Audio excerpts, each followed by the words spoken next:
Abra, por favor, a sua Bíblia, no texto que se encontra em 1 Pedro, capítulo de número 2, versículo de número 19.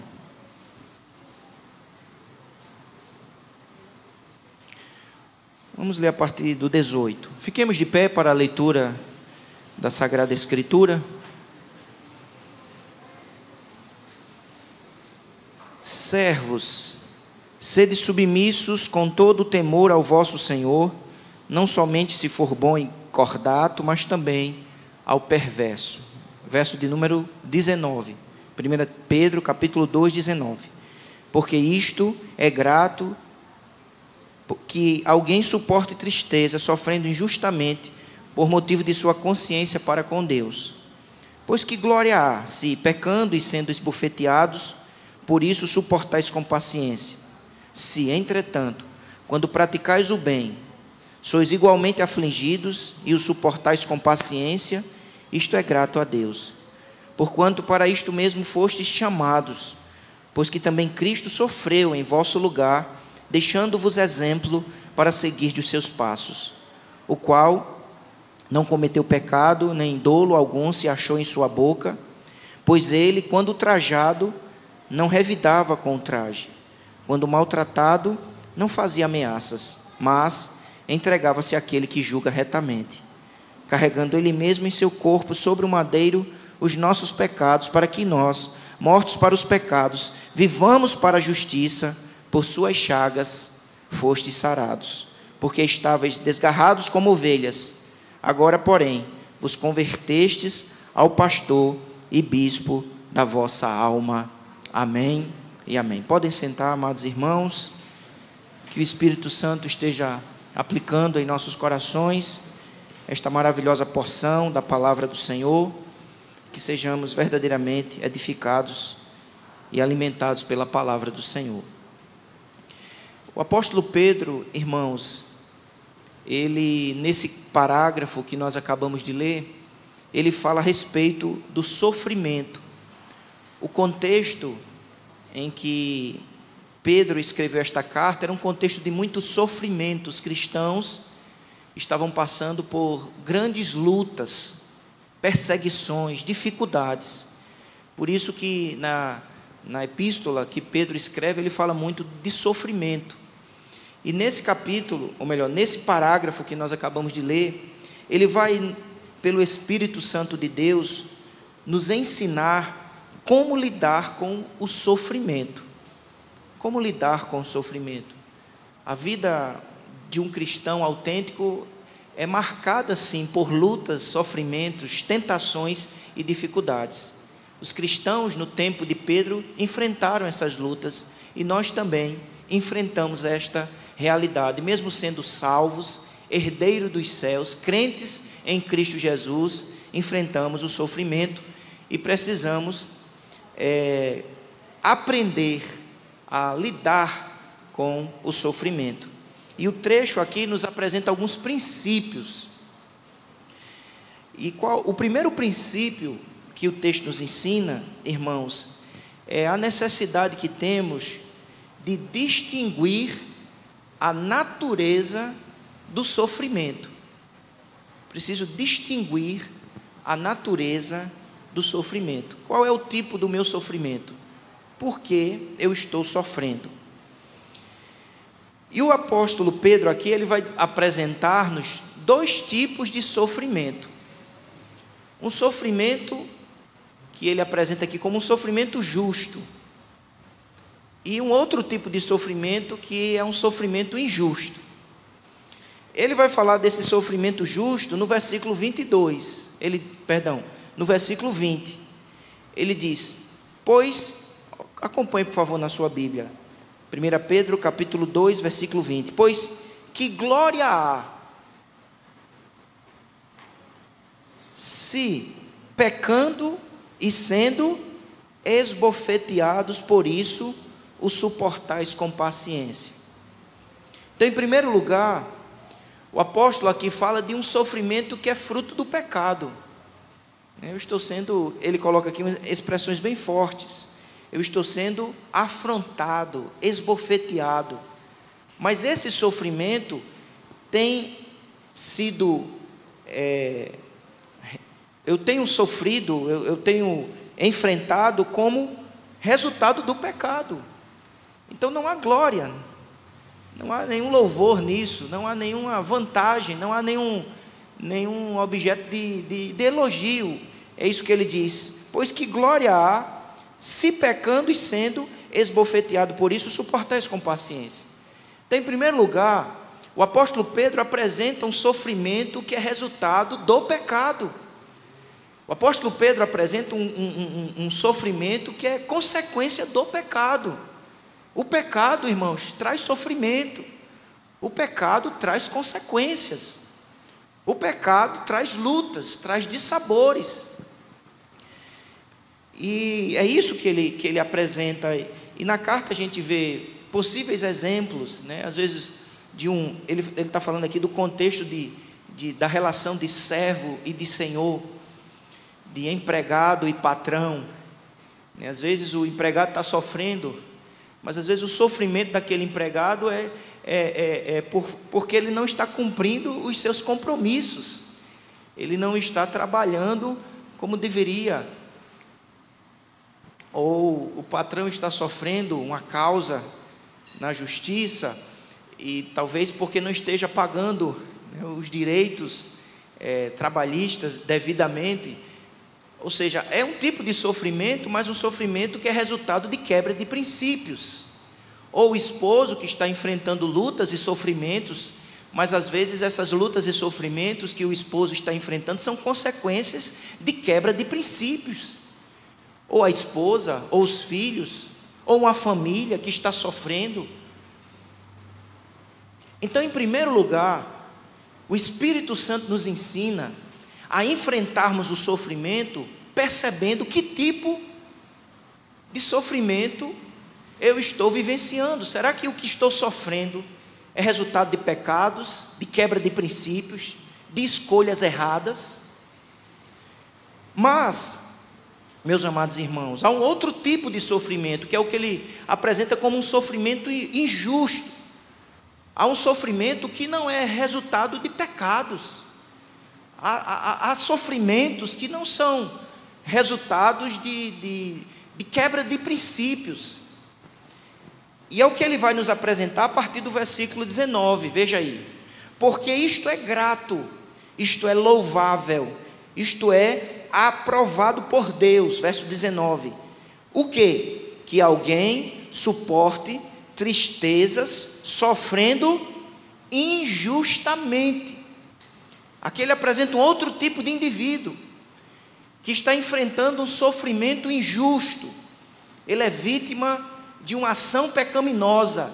Ele não é o causador do pecado, ele é o objeto, o alvo de ações injustas, perversas, perseguidoras. E aqui o apóstolo Pedro diz: porque isto é grato, louvável, é algo que agrada a Deus, que alguém suporte tristezas sofrendo injustamente. Agora veja o verso 20, a parte final, parte B. Ele continua nos mostrando ainda a natureza desse sofrimento. Se, entretanto, quando praticais o bem, sois igualmente afligidos. Aqui não é um indivíduo que está envolvido em pecados, em quebra de princípios. Aqui é um crente que ele está fazendo o bem, promovendo aquilo que é louvável. Ele está na trilha da obediência, mas mesmo assim está enfrentando lutas, sofrimentos, tristeza. A palavra tristeza aqui aponta para o conceito de uma angústia mental. Ele está enfrentando angústias, tristezas, lutas. E essa luta, essa tristeza, esse sofrimento, essa angústia, como eu tenho falado, amados irmãos, não é resultado de pecados, mas é exatamente porque ele está promovendo o bem. Então esse seria o primeiro ponto da nossa mensagem nesta noite. Como o cristão lida com o sofrimento? Em primeiro lugar, eu preciso distinguir o tipo de sofrimento que eu estou enfrentando, que eu estou vivenciando. É um sofrimento justo, resultado de pecados, de quebra de princípios, ou é um sofrimento injusto? Eu estou fazendo o bem, vivendo a vida que glorifica a Deus, mas mesmo assim estou sendo machucado, maltratado, humilhado. Ele usa aqui a expressão esbofeteado. Então essa seria a nossa primeira lição, o primeiro princípio. Em segundo lugar, na medida que eu percebo que o sofrimento que tenho enfrentado é um sofrimento injusto,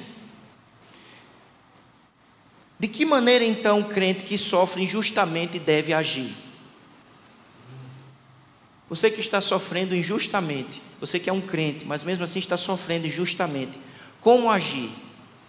E aqui o apóstolo Pedro, irmãos, ele vai nos ensinar 3 lições do que devemos fazer, se de fato estamos sofrendo injustamente. Veja o versículo 19, na segunda parte, ele diz assim, vamos ler todo para a gente entender. Porque isto é grato, que alguém suporte tristezas, sofrendo injustamente, por motivo de sua consciência para com Deus. Ele está sofrendo injustamente, mas o texto diz que isto é grato a Deus, que mesmo sofrendo injustamente, suportando essa tristeza, ele seja motivado por sua consciência para com Deus. Ou seja, esse cristão está enfrentando a luta, está enfrentando o sofrimento, mas ele enfrenta confiando em Deus, confiando na presença de Deus, confiando no cuidado infalível de Deus, confiando que Deus é aquele capaz de corrigir todos os males. Amém, meus irmãos? Como é que o cristão que está sofrendo injustamente enfrenta o sofrimento? Confiando no Deus que cuida, no Deus que está no controle. Essa ideia aqui de consciência para com Deus, comentarista bíblico chamado William Wayne Grudem, ele diz: a consciência confiante na presença de Deus e de seu cuidado infalível. Mas observe também o versículo 20, por favor, na parte final. Se entretanto, quando praticais o bem, sois igualmente afligidos, e o suportais como igreja?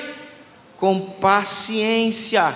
Isto é grato a Deus.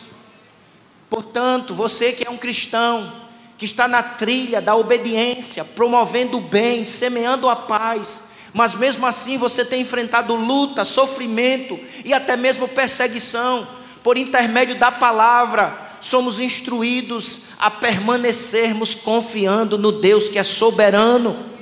Confia no Senhor, confia na presença do Senhor, persista em confiar neste Deus que é soberano e justo.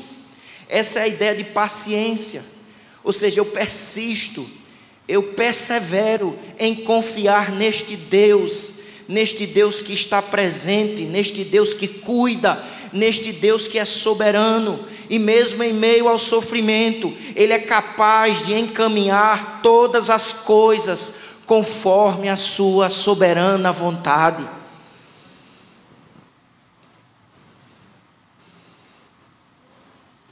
Por isso que no final do versículo 20 ele diz: isto é grato a Deus. Vamos repetir essa frase final do versículo de número 20? Isto é grato a Deus.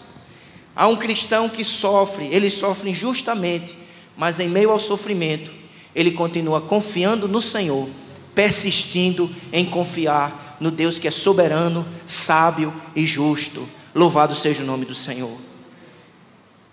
Mas em segundo lugar, meus irmãos,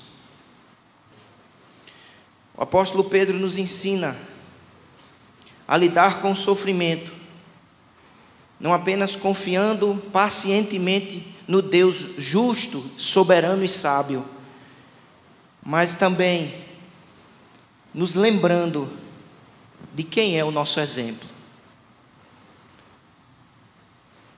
Às vezes as pessoas enfrentam a vida, as lutas e as dificuldades, procurando exemplos, mas o nosso maior exemplo é Jesus Cristo. E nós devemos enfrentar as lutas e os sofrimentos, seguindo o maior exemplo, que é Cristo. E é isso que nós lemos no versículo 21. Porquanto, para isto mesmo fostes chamados. Olha que coisa surpreendente, irmãos. No versículo 20, o apóstolo Pedro está falando de sofrimento. Mas em seguida, no 21, ele diz: para isto mesmo fostes chamados. Ele está dizendo que Deus nos chamou também para trilharmos o caminho do sofrimento, para enfrentarmos lutas e dificuldades. Para isto mesmo fostes chamados.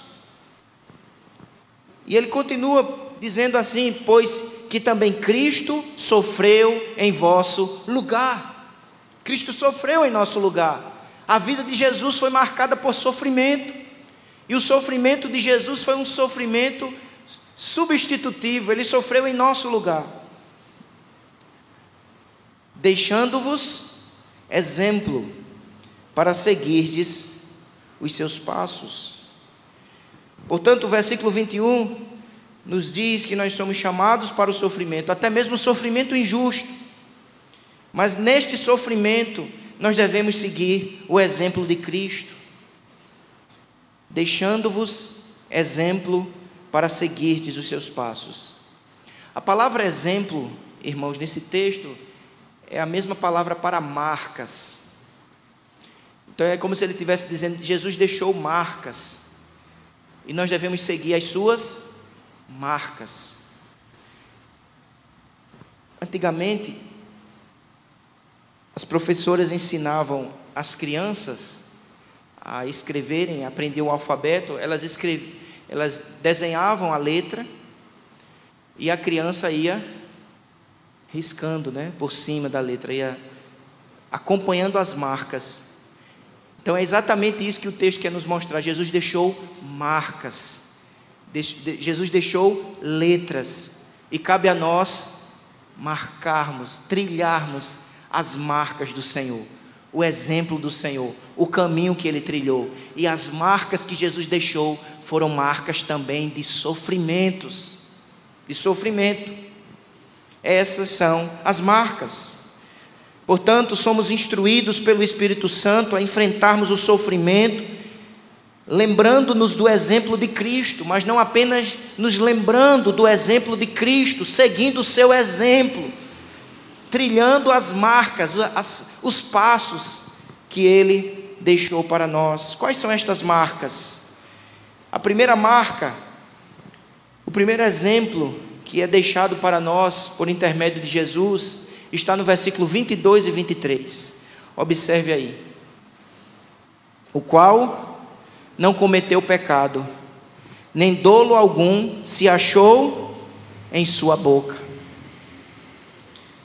Ele diz que no sofrimento, o sofrimento injusto, qual o exemplo que Jesus deixa, qual a marca que Jesus deixa, o que Ele trilhou no sofrimento? Ele trilhou o caminho da santidade, porque o versículo 22 diz: o qual não cometeu pecado.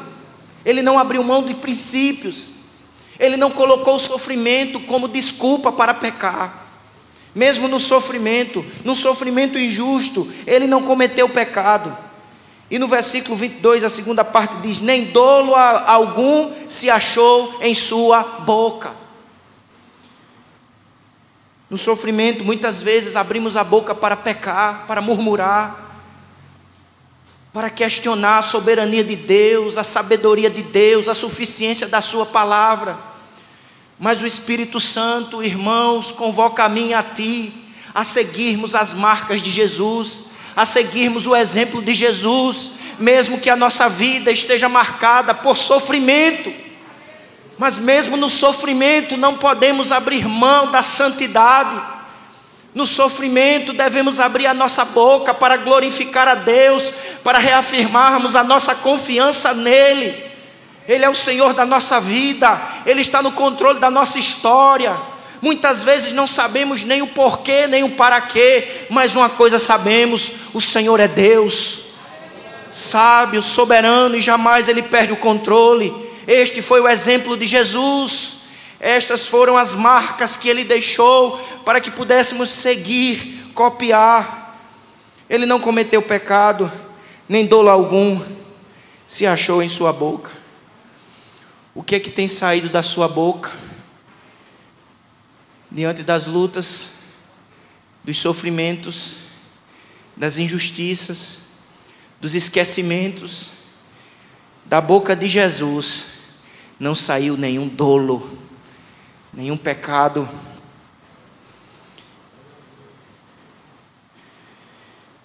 Mas o texto continua no versículo 23.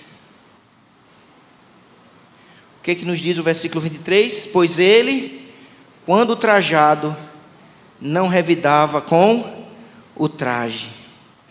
Quando maltratado, não fazia ameaças. Irmãos, isso é revolucionário, porque isso vai contra a nossa natureza.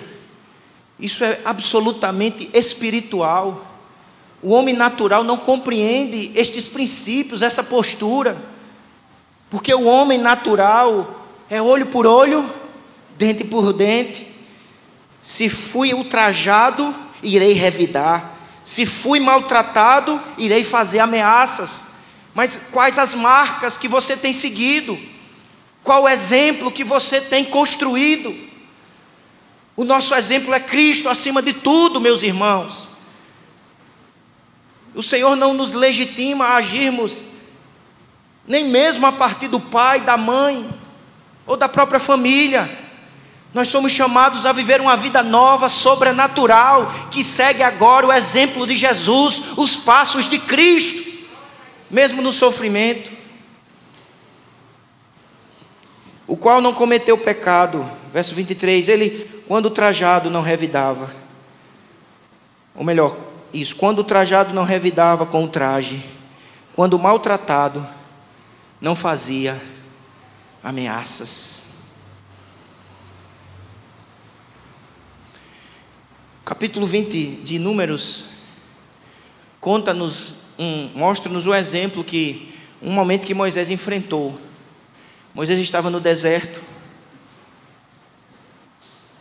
sendo extremamente pressionado, e não tem água. O povo começa a murmurar, reclamar. O povo começa a apresentar incredulidade, ingratidão. E Moisés está de cabeça quente, diante de tanta afronta, de tantas palavras pessimistas. E ele vai procurar Deus em oração. O Senhor diz a Moisés: Moisés, fala a rocha. E quando você falar a rocha, vai brotar água. Mas, irmãos, Moisés está tão irado, com a cabeça tão quente, que ele chega na rocha, em vez de falar a rocha, sai de Tiago a rocha, ele pega a sua vara e fere a rocha. Ele meteu, como se diz no popular, ele meteu o pau na rocha. Moisés é ferido e ele fere. Mas Jesus, ele foi ferido, mas não feriu. E eu e você, no poder do Espírito, em conformidade com a palavra de Deus, pasmem, irmãos, somos chamados a seguir as marcas, não de Moisés, mas as marcas de Jesus. Pois ele, quando trajado, não revidava com o traje. Quando maltratado, não fazia ameaças. Como é que você tem reagido e agido diante do traje, diante até mesmo maus tratos? Mas a outra marca que Jesus apresenta, irmãos, está no versículo 23, a parte final. Mas entregava-se àquele que julga retamente. O texto diz o que Jesus não fazia, mas ao mesmo tempo o texto também diz o que ele fazia. Ou seja, ele, ultrajado, não revidava com o traje. Quando maltratado, não fazia ameaças. Isso é o que ele não fazia. Mas o que é que ele fazia em meio ao sofrimento?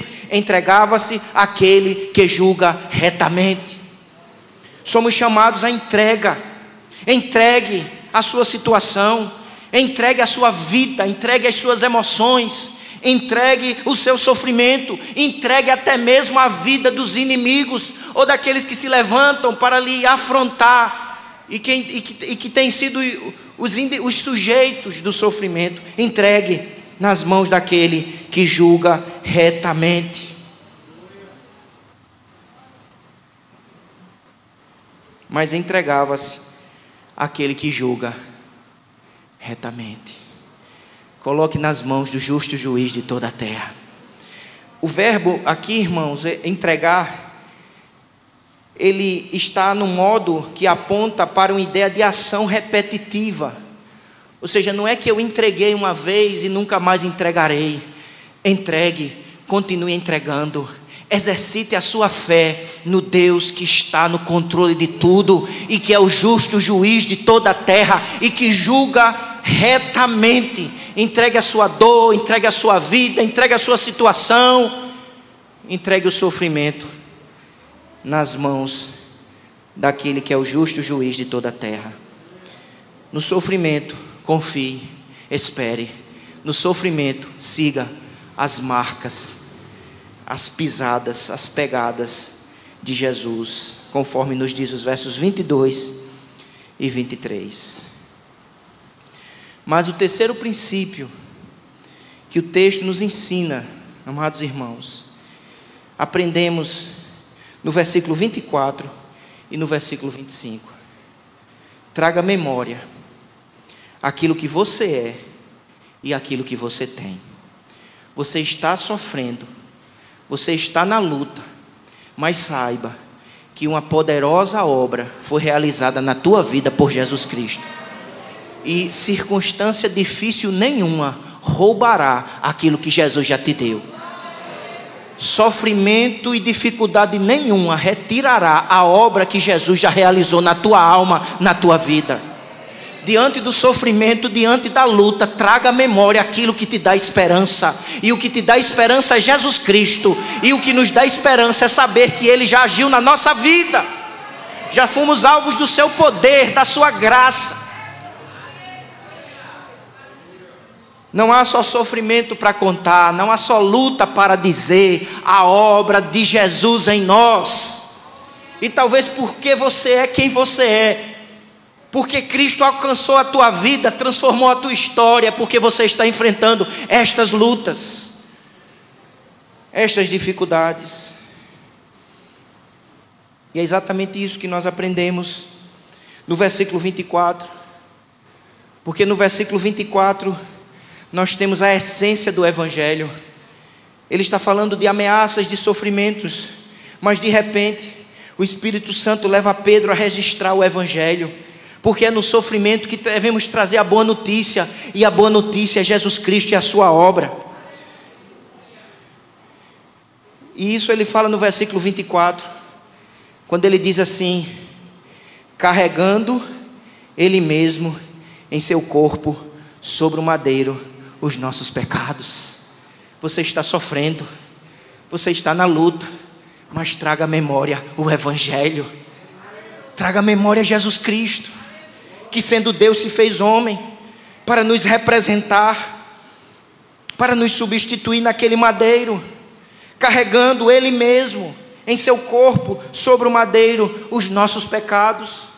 Nós já obtivemos vitória contra o pecado, nós já obtivemos vitória contra a morte eterna, nós já obtivemos vitória, nós já obtivemos reconciliação com os céus, apesar das lutas, apesar dos sofrimentos injustos, apesar das dificuldades. Nós somos um povo vitorioso, porque temos a Jesus, aquele que morreu em nosso lugar, aquele que nos substituiu naquela cruz, aquele que recebeu o abandono de Deus para que pudéssemos receber o acolhimento de Deus, a reconciliação com Deus, o perdão e a vida abundante. Carregando Ele mesmo em seu corpo sobre o madeiro os nossos pecados. Eu estou sofrendo, mas eu sei que Jesus já morreu por mim naquela cruz e me livrou da condenação eterna. Eu sou livre da ira vindoura. Nenhuma condenação há para os que estão em Cristo Jesus. Eu estou nele pela graça, livre. E ele continua dizendo: para que nós, mortos para os pecados, vivamos para a justiça, vivamos para a retidão, vivamos para a comunhão com Deus. Por suas chagas fostes sarados. Vejam, irmãos, que Pedro está escrevendo a gente que está sofrendo injustamente. Mas para aquelas pessoas que estão sofrendo injustamente, ele anuncia o Evangelho. Ele anuncia o amor de Cristo que se revela numa cruz, no madeiro. Ele anuncia a obra de Cristo que nos sara, que nos cura. Cura espiritualmente, cura moralmente, porque há poder no sangue de Jesus para nos purificar. Se confessarmos os nossos pecados, Ele é fiel e justo para nos perdoar os pecados e nos purificar de todas as nossas iniquidades. Sem derramamento de sangue não há remissão de pecados, mas louvado seja o nome de Jesus, porque o sangue foi derramado, o sangue do Santo, do único Salvador, e o sangue dele garante purificação, redenção. Que o Evangelho centrado em Cristo Jesus fortaleça a nossa alma, anime a nossa vida, alegre o nosso coração. Mesmo em meio ao sofrimento, jamais devemos esquecer que fomos abençoados poderosamente por Jesus, que garantiu vitória contra o pecado, contra a morte, contra o mal, nos reconciliando, nos perdoando e nos sarando. Você é sarado, lembre-se, você foi curado. Não esqueça quem você é. Cura aponta também para a ideia, irmãos, de um relacionamento restaurado com Deus. Ele nos sarou, porque agora, através de Jesus Cristo, nós temos acesso ao trono da graça. As barreiras foram desfeitas, o véu do templo foi rasgado, não foi de baixo para cima, foi de cima para baixo. É obra de Deus, a intervenção divina.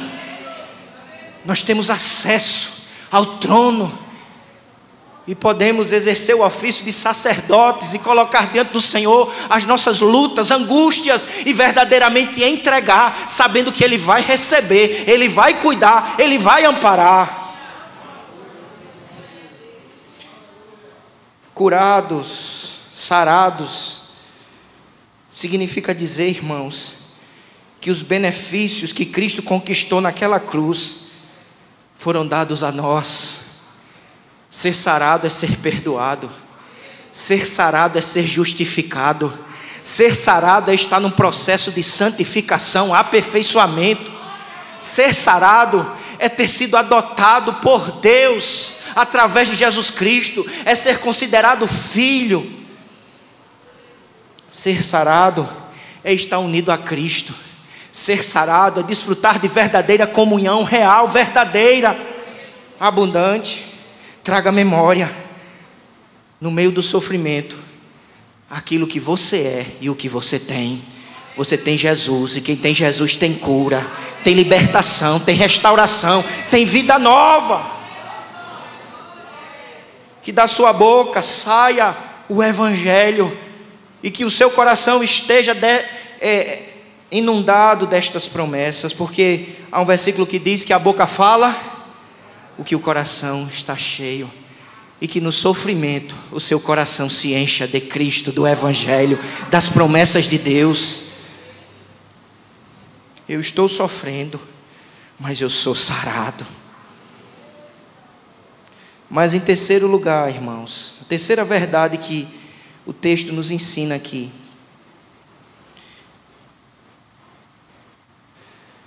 Ou melhor, a segunda verdade que precisamos trazer à memória. A primeira, fostes sarados. E a segunda, você tem um pastor e um bispo. Ele termina dizendo isso. Porque estáveis desgarrados como ovelhas, agora, porém, vos convertestes ao pastor e bispo da vossa alma. No sofrimento, traga à memória o que você é e o que você tem. Você tem cura, mas você também tem um pastor. O sumo pastor. Você está voltado para ele. A palavra converter é voltar-se. Volte o seu coração para ele. Volte os seus pensamentos para ele. Volte a sua vida para ele. Ele é pastor que cuida. Ele cuida do teu corpo. Mas ele é um pastor que não apenas cuida do teu corpo. Ele é capaz de cuidar da tua alma, dos teus sentimentos, do teu emocional. Ele é um pastor incomparável, sublime. Ele é o sumo pastor. Porque ele é o pastor que nos conhece inteiramente. Portanto, no sofrimento, nas lutas, nas dificuldades, lembre-se, eu tenho um pastor que cuida da minha alma, dos meus pensamentos, da minha mente. Lembre-se do que está escrito no Salmo 23. O Senhor é o meu pastor e nada me faltará. Vamos falar juntos? O Senhor é o meu pastor e nada me faltará. Deitar-me faz em verdes pastos, guia-me mansamente a águas tranquilas, refrigera a minha alma, guia-me pelas veredas da justiça, por amor do seu nome. Ainda que eu ande pelo vale da sombra da morte, não temerei mal algum, porque tu estás comigo. A tua vara e o teu cajado me consola. Preparas-me uma mesa perante mim na presença dos meus adversários. Unges a minha cabeça com óleo e o meu cálice transborda. Certamente que a bondade e a misericórdia me seguirão todos os dias, no dia do sofrimento, no dia da luta, todos os dias, até a consumação dos tempos. Lembre-se que você tem um pastor, ele cuida da tua alma. Aleluia, glória a Deus. Lembre-se, como nós lemos no início deste culto, que podemos elevar os nossos olhos para os montes, de onde virá o socorro no sofrimento e na luta. Você pode, com fé e fervor, anunciar: o meu socorro vem do Senhor, que fez os céus e a terra. Não deixará vacilar o teu pé. Aquele que te guarda não tosquenejará. Eis que não tosquenejará, nem dormirá o guarda de Israel. O Senhor é a tua sombra à tua direita. O sol não te molestará de dia, nem a lua de noite. O Senhor te guardará de todo mal. Ele guardará a tua entrada e a tua saída. Ele guardou você quando nasceu, e durante a sua vida toda, até você partir, Ele guarda, porque Ele é um pastor presente.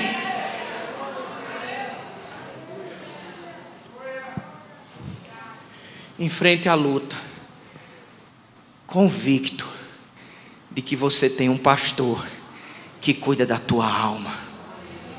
Mas é interessante, irmãos, porque o texto diz que ele não é apenas pastor, ele é bispo. Pastor aponta para a ideia de cuidado. Bispo aponta para a ideia de supervisor. É a palavra episcopos, é o supervisor, que dá a ideia de uma supervisão. Ele tem uma supervisão. Ele sabe a tua dor, as tuas lutas, mas Ele também sabe os teus erros e pecados. Mas mesmo assim, Ele nos ama. Ele cuida de nós. Ele é o supervisor que vigia até o inimigo que se aproxima de longe. Mas muitas vezes, como supervisor e pastor, Ele permite o sofrimento para que possamos aprender a confiar mais nele, a depender mais dele, a termos experiência com ele e aprendermos a valorizar o que realmente tem valor. O que tem valor, irmãos, é a comunhão com Deus, é a salvação pela graça, é a obra de Cristo.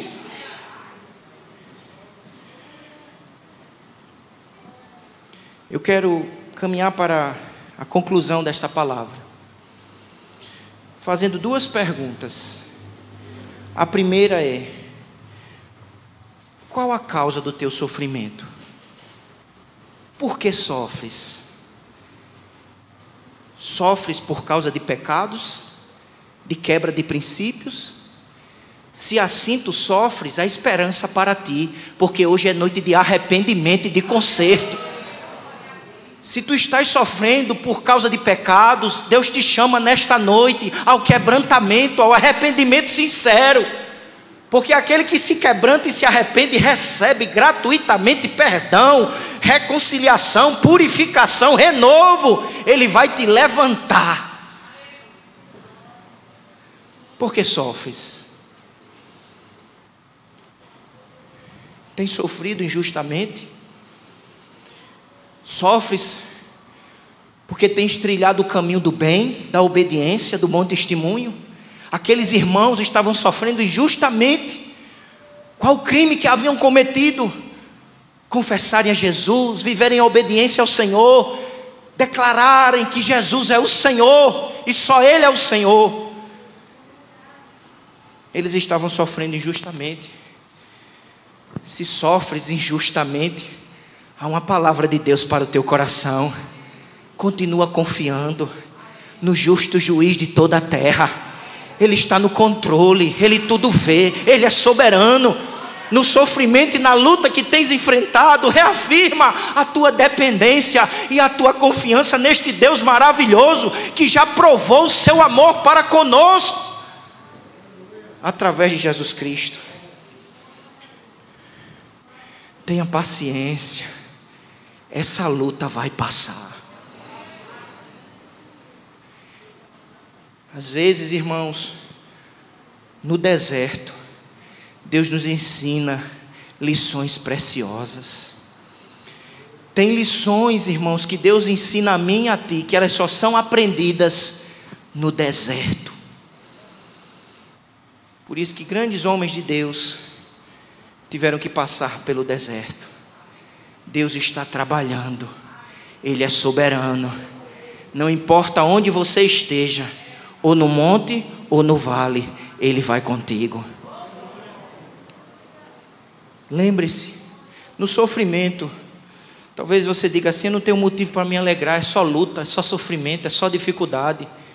Nós cantamos um hino no início do culto, que diz assim: conte as bênçãos, diga quantas são, e verás surpreso quanto Deus já fez. Ele te sarou, Ele te curou, Ele perdoou os teus pecados, tirou o coração de pedra, te deu um novo coração, te reconciliou com os céus, te fez herdeiro da ressurreição.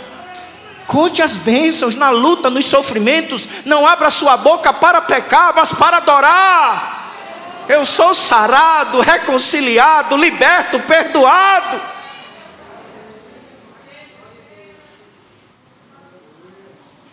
Diga quantas são, conte as bênçãos, diga quantas são, e verás surpreso quanto Deus já fez, está fazendo e vai fazer. Porque a cruz, o sangue derramado na cruz, anula os pecados passados, trabalha no presente santificando e garante um futuro de glória. Agora, meu irmão, minha irmã, que eu e você sigamos as marcas de Jesus.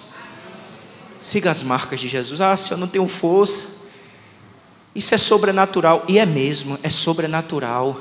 Mas você é templo do Espírito Santo. Não é na força do seu braço, não é no poder do intelecto, é no poder do Espírito, que a gente consegue enfrentar o sofrimento santamente, em obediência, em amor, no poder do Espírito, para a glória de Deus. Que assim seja, em nome de Jesus. Amém e amém. Vamos cantar. Pedir ao cantor Afonso, nosso irmão presidente.